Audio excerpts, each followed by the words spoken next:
Tuhan adalah gembalaku, takkan kekurangan aku. Saudari yang terkasih di dalam Kristus, selamat pagi. Salam jumpa lagi dalam Sabda Siap Saji, Jumat 30 Juni 2023. Marilah kita berdoa. Dalam nama Bapa dan Putra dan Roh Kudus. Amin. Allah Bapa Maha Pengasih, Engkau selalu setia dengan janji-Mu. Berkenanlah membimbing kami agar setia pada janji baptis yang telah kami ikrarkan. Semoga kami semakin taat dan takwa kepada-Mu sekarang ini dan untuk hari kemudian. Dengan pengantaran Tuhan kami Yesus Kristus, Putra-Mu yang hidup dan berkuasa bersama Dikau dalam persatuan Roh Kudus Allah sepanjang segala masa. Amin. Tuhan bersamamu Dan bersama roh-Mu. Inilah Injil Yesus Kristus menurut Matius. Dimuliakanlah Tuhan.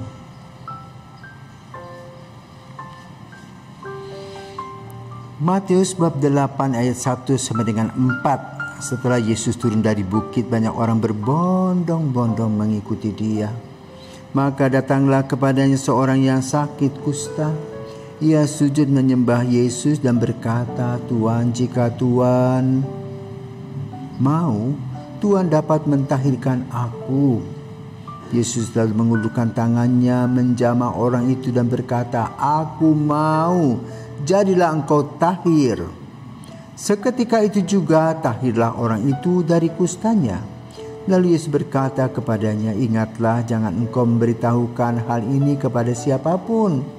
Tetapi pergilah, perlihatkanlah dirimu kepada imam dan persembahkanlah persembahan yang diperintahkan Musa sebagai bukti bagi mereka." Demikianlah sabda Tuhan. Terpujilah Kristus. Romo, saya ingin bertanya. Dalam Injil dikisahkan ada seseorang yang sakit kusta. Nah, kalau di zamannya Yesus itu kan sakit kusta itu adalah sakit yang paling ditakuti. Kira-kira kalau di zaman sekarang ini sakit apa yang paling ditakuti oleh banyak orang? Selamat pagi, Dolfo. Sudah sekolah lagi? Sudah. Baik. Jadi kita membicarakan soal penyakit, ya. Penyakit itu sejak zaman dulu ada. Ada penyakit-penyakit yang biasa seperti batuk pilek. Pada zaman Yesus, sakit kusta itu sakit yang ditakuti orang. Karena memang orang belum paham dan mengerti bagaimana penyebarannya. Bagaimana orang kusta harus tinggal ketika dia kusta. Mulai dengan Miriam. Miriam itu kakaknya Musa. Ketika dia kusta, maka dia harus tinggal di lembah, meninggalkan masyarakat yang biasa. Itu aturan yang terjadi. Maka orang kusta pada zaman Yesus pun sama, mereka tinggal di lembah. Tapi ada juga satu peristiwa, seorang yang kusta bisa membuat umatnya jadi Katolik. Itu Raja Konstantinus. Raja Konstantinus kena kusta dan dia tahu tata aturan harus meninggalkan istana, maka dia menderita. Tetapi sang ibu Santa Helena adalah seorang pendoa yang jitu.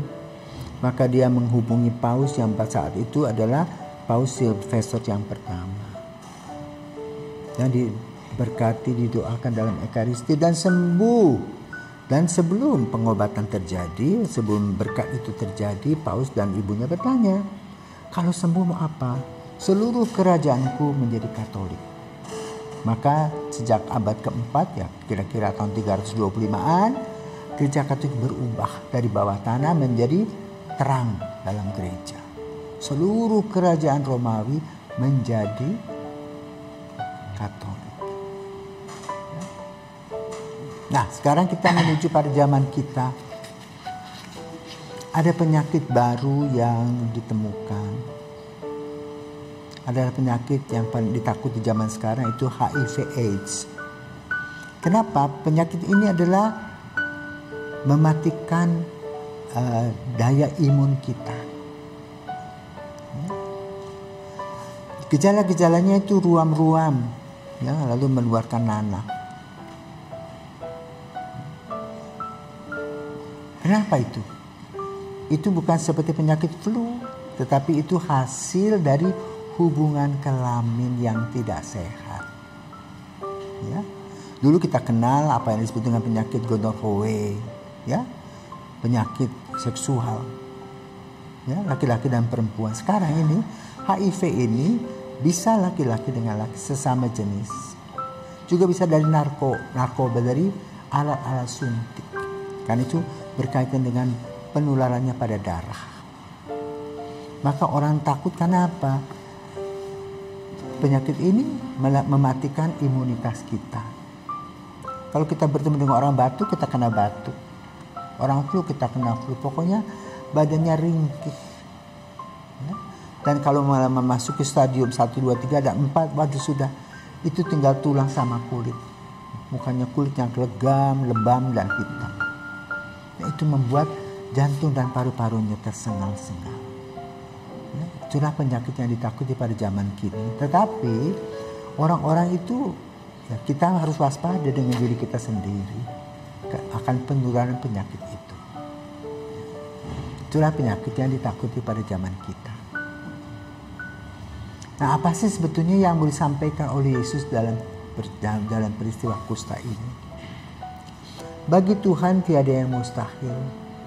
Penyakit kusta yang belum ditemukan pengobatannya bisa disembuhkan oleh Yesus.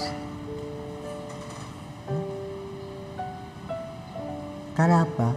Kuasa Allah itu luar biasa. Maka di dalam perikop ini dinyatakan dan disampaikan bahwa orang kusta mencari Yesus. Jadi mencari Yesus. Minta dengan sungguh kepada Yesus kesembuhan. Serius. Dan Yesus menanggapi keseriusan kita akan kepedihan-kepedihan yang kita miliki, akan penyakit-penyakit yang kita dapatkan. Maka ada relasi antara Yesus dengan kita, dengan si orang kusta itu. Dan reaksi Yesus adalah selalu positif, ingin membantu dan memberikan keselamatan kepada setiap orang. Maka relasi pribadi tadi melahirkan kesembuhan. Maka pada zaman kita, di mana pada zaman kita ini orang sibuk dengan harta dunia ini, dengan hedonisme, egoisme. Lalu gereja atau Yesus itu sudah dibuang. Orang tidak lagi percaya, tidak lagi pergi ke gereja. Ingat, ketika ada kesulitan, hanya satu jalan yang bisa menyembuhkan itu Yesus. Maka bagi orang-orang yang sudah melupakan dan meninggalkan Yesus, bisa harus kembali mengadakan relasi pribadi dengan Yesus agar diberikan jalan keluar yang terindah. Saya pribadi saya disembuhkan dari kanker itu. Karena apa? Saya minta dengan sungguh, dengan kerendahan hati. Maka mari saudaraku terkasih, kita datang kepada Yesus untuk kesembuhan hati dan diri kita. Sehingga dengan demikian kita selalu bergembira dalam hidup. Orang kusta yang disembuhkan tadi happy. Dan dia dikatakan jangan ngomong-ngomong. Pasti dia ngomong-ngomong. Karena dia suka cita. Maka mari pertama kembali kepada Yesus. Jalinlah relasi dengan baik dengan Yesus. Ketiga, mintalah apa yang perlu kita perlukan dengan serius. Dan apa yang kita minta itu, kesembuhan itu bukan hanya semata-mata sembuh, tetapi kita juga ingin melaksanakan yang terbaik yang Tuhan berikan kepada kita sebagai tugas mulia yang baru. Jadi selamat berjuang, selamat berdoa dan berkarya. Tuhan memberkati. Amin.